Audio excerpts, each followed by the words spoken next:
नमस्कार दोस्तों, आपका स्वागत है अपने YouTube channel scary story house में। आज की डरावनी कहानी, मैं अकेली हूँ, अंधेरे की दास्तान। रात के ठीक 12 बजे थे। बाहर तेज बारिश हो रही थी। बिजली बार बार चमक रही थी और हर चमक के साथ पुराने मकान की दीवारें ऐसे दिखती जैसे कोई साया उन पर रेंग रहा हो।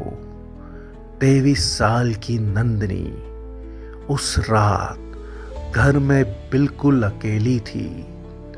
उसके माता पिता एक रिश्तेदार की शादी में गए हुए थे और नंदनी ने परीक्षा की तैयारी के कारण घर पर रुकने का फैसला किया था। रात बढ़ती गई। करीब 1 बजे अचानक पूरे घर की बिजली चले गई।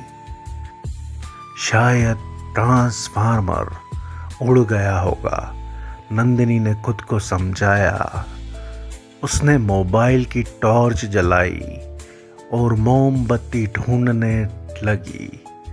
तभी ऊपर वाले कमरे से किसी के चलने की आवाज आई।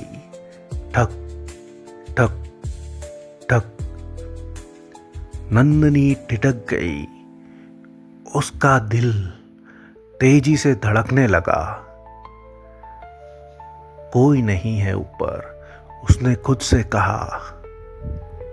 लेकिन आवाज फिर आई, इस बार पहले से ज्यादा साफ। ठक ठक ठक। ऐसा लग रहा था जैसे कोई भारी कदमों से धीरे धीरे चल रहा हो। नंदिनी ने डरते हुए सीढ़ियों की ओर देखा। ऊपर घना अंधेरा था। उसी समय उसका मोबाइल बज उठा। स्क्रीन पर मां का नाम चमक रहा था। उसने तुरंत फोन उठाया। हेलो मां। लेकिन दूसरी तरफ से कोई आवाज नहीं आई, सिर्फ धीमी धीमी फुसफुसाहट। नंदिनी ऊपर मत आना। उसका खून जम गया। कौन है? फोन कट गया। अचानक ऊपर का दरवाजा जोर से धड़ाम से बंद हुआ। पूरा घर कांप उठा। नंदिनी डर के मारे रोने लगी। उसने सोचा कि बाहर पड़ोसी के घर चली जाए, लेकिन जैसे ही उसने मुख्य दरवाजा खोला, वह जम गया। बाहर वही आंगन था, लेकिन घर का नहीं, एक अजनबी सुनसान आंगन। चारों तरफ धुंध और बीच में एक बूढ़ी औरत खड़ी थी। उसकी आंखें पूरी तरह सफेद थी। वह मुस्कुरा रही थी। धीरे धीरे उसके होठ हिले। तुम भी अब अकेली हो। नंदिनी चीखते हुए दरवाजा बंद कर देती है। वह पीछे मुड़ी तो देखा कि ड्राइंग रूम की दीवार पर बड़े अक्षरों में कुछ लिखा था। मैं अभी भी यहाँ हूँ। लाल रंग से लिखे हुए वे शब्द टपक रहे थे जैसे ताजा खून हो। अब ऊपर से किसी लड़की के रोने की आवाज आने लगी। सिसकियां, कराहें, और फिर अचानक नंदिनी मेरी मदद करो। यह उसकी अपनी आवाज थी, बिल्कुल उसकी ही आवाज। डर और जिज्ञासा के बीच फंसी नंदिनी धीरे धीरे सीढ़ियां चढ़ने लगी। ऊपर पहुंचकर उसने आखिरी कमरे का दरवाजा खोला। कमरे में एक पुराना आईना रखा था और आईने में नंदिनी खुद को नहीं देख रही थी, बल्कि एक दूसरी नंदिनी खड़ी थी। उसका चेहरा खून से सना था,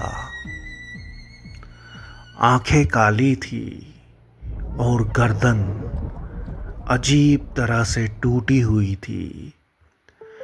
आईने वाली नंदिनी मुस्कुराई, फिर बोली,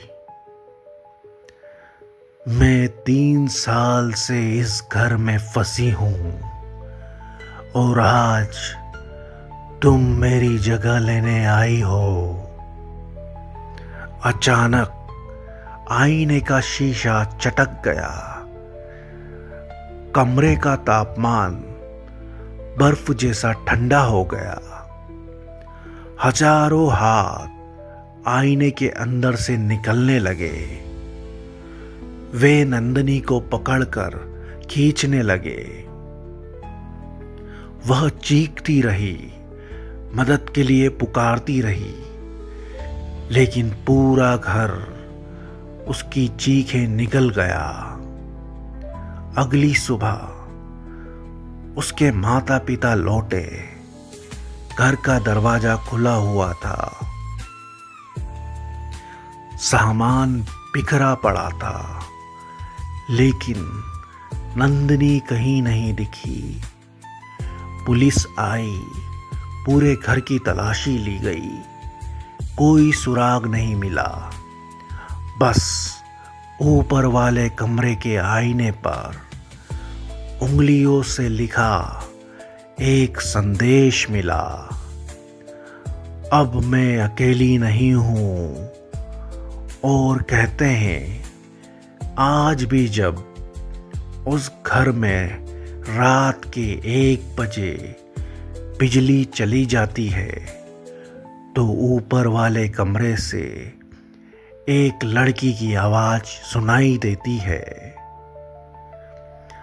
कृपया ऊपर मत आना, क्योंकि जो भी उस आवाज का पीछा करता है वह फिर कभी वापस नहीं लौटता।